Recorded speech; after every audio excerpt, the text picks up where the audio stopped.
When Hamid Hassan bowled 90 miles per hour with flags on his face, cricket had never seen anything like it. This team were just different to the others. They were exciting in how they played, but even more so in who they were.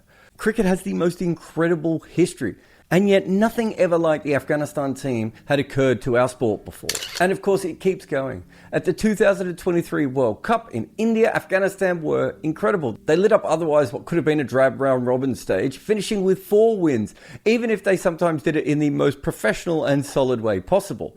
3 of those wins came against former champions Pakistan, Sri Lanka and England. And at one point, they were realistically in the race for a spot in the semi-finals. That is absolutely crazy. And when you remember they made their ODI debut in World Cup just 2 editions earlier, and in 2019, they didn't actually win a game. Theirs is a story of resilience, strength, and it's hard not to revel in their incredible achievements.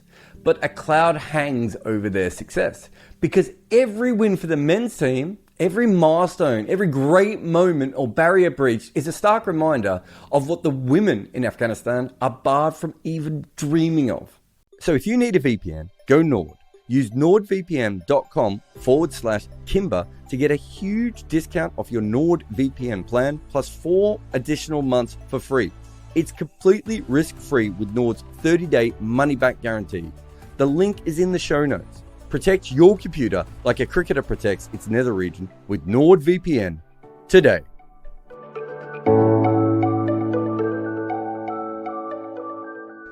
Afghanistan is one of the few countries where cricket's popularity bloomed without the influence of British colonization. Its popularity exploded in the 90s when citizens returned back to the streets of Kabul and Herat, having learned the game in the refugee camps of Pakistan.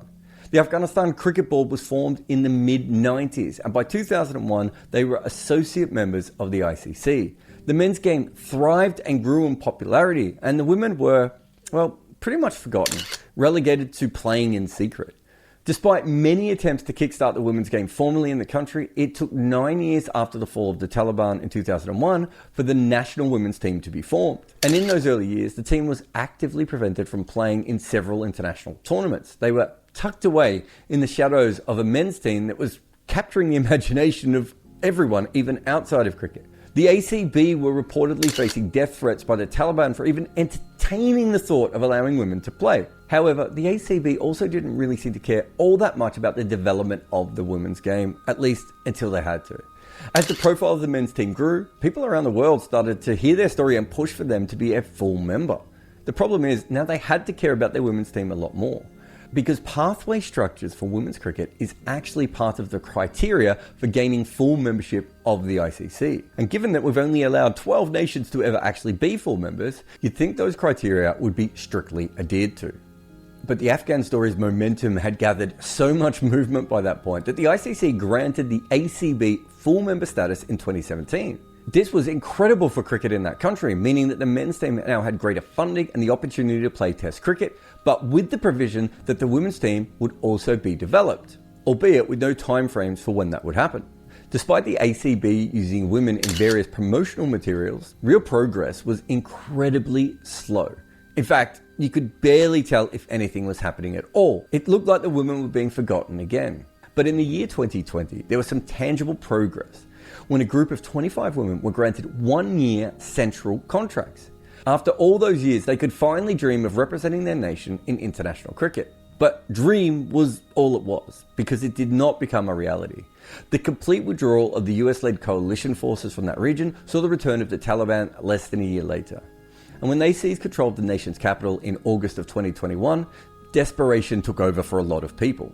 The chaos was broadcast all around the world as people watched many Afghans try to escape the country. I mean, who can forget the scenes at the Kabul airport overrun with young men and women fighting to board the last US planes to take off from the runway? And of course, a lot of this was people really fearing the Taliban. During their first stint in power from 1996 to 2001, the Taliban outlawed most forms of entertainment, including most sport. But while their stance on cricket had softened, fears grew that the women's game would be pretty much outlawed, particularly after a senior Taliban official had gone on the record to say that it was not necessary for women to play. Over the next 2 years, the Taliban would go on to issue 80 edicts, and more than 50 of those directly targeting women and girls. They were banned from going to parks, gyms, and public bathing houses. They were also stopped from pursuing education beyond the 6th grade, and sport was outlawed. With these sanctions, any hopes of continuing a professional women's cricket team in Afghanistan were pretty much over. The social, religious, and cultural challenges of the past were strong, but they were now being replaced by a fight to simply survive in a country where women were rapidly being stripped of all their freedoms. Fearing their safety, all 25 of the contracted players managed to find their way out of Afghanistan, with 22 of them landing in Australia. And what about cricket? Because in this time, the ICC has also been fighting calls to sanction the ACB since it was granted full membership. Many people believe that Afghanistan were given special treatment and fast track despite not fulfilling the criteria set out by the ICC. But these calls got a lot louder once the Taliban took control of the country, because at that point people gave up the hope that there even would be an Afghanistan women's team. And while there have been discussions about imposing a ban on Afghanistan, the ICC has stood steadfastly by their member nation. They say that they remain committed to supporting the Afghanistan Cricket Board and are not penalising the ACB or their players for abiding by the laws set by the government of their country. The only real repercussions of not having a women's cricket team came from when the Australian men's team refused to play them. However, there have been a few times when Australia has looked for any small reason not to play other teams. Could a suspension of the ACB really convince the Taliban to ease their stance on women's sport? Or would it simply mean that cricket, the one thing that brings so much joy to Afghanistan people, is taken away from them? I suppose you could debate either side of that. But what we do know is the ICC is not considering a ban of the Afghan men's side, even if it means that the board will not fulfill their requirement of having a women's team. So the question now has to be, is there even a pathway for international cricket to exist for the Afghanistani women? The fact that so many of their players ended up in Australia certainly brought about some hope for a brighter future, and those women have also talked about how they want cricket to be a part of that. In December of 2022, they wrote to the ICC requesting that they be given the opportunity to represent Afghanistan while being based in Australia. This request was dispatched by the ICC, who said, "The relationship with players in any of the ICC's member countries is managed by the board in that country, and the ICC does not get involved. Also, the authority to field men's and women's national teams lies solely with the member board in any country and not with the ICC." So that just sounds like we won't have an Afghanistan women's team then. Because that's pretty much their last hope, right? The ICC could feasibly fix this problem, at least in the immediate future. And as part of their full member benefits, the ACB are set to receive $16 million annually from 2024 until 2027. The same amount of money that Cricket Island will be given to run their cricket, but of course they'll be splitting it between their men and their women's team. So surely a portion of those funds could be redirected to women in Australia who want to represent Afghanistan. With some coordination, it does seem doable, especially because we're talking about quite a lot of money there, and also there is an existing structure for women's cricket in Australia. It's probably not politically smart of the ACB to say that they are willing to share this money, so they can always say they oppose it, but essentially the ICC could just divert that money to the women's side. I think you could make a pretty good argument the ACB has seemed pretty apathetic towards women's cricket for years now, and it's obviously a really complicated issue for them. But you also can't say that they made a sincere effort to develop the women's game from 2010 onwards, which is when their first women's side was established. Even from 2017, when they got their full membership and they said that they were actually going to set up pathways for women, there were never any specific timeframes, and their proposed objectives were vague. Sophia Yousafzai was one of the 25 contracted players by the ACB in 2020. She told Katia Whitney of Wisden Cricket they didn't really get that much support from the ACB even then.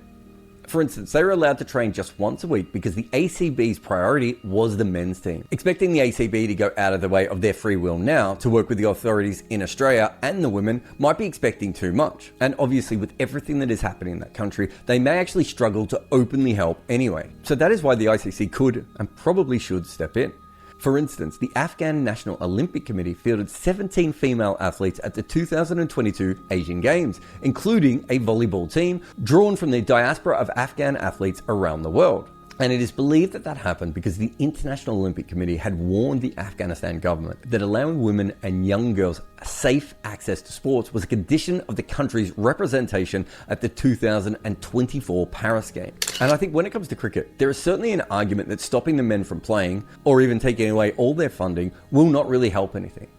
But the ICC, and by that I mean the organisation of the ICC, or all the other boards who actually have the power rather than the ICC itself, are in a unique situation where they can actually help. It is certainly possible to get money to this team in Australia and restart the Afghanistan women's squad. It's certainly not a perfect system, but it would make sure that there is an Afghanistan women's cricket team, while also showing that the ICC is serious about its own regulations as well as women's cricket. Not to mention that it's probably just the right thing to do. And let's be honest, the idea that this situation will right itself on its own anytime soon is fanciful. Someone needs to do something. Afghanistan is simply not like other cricket nations, and perhaps it never will be. But if that is the case, then cricket must adjust to Afghanistan and not just pretend that nothing is happening.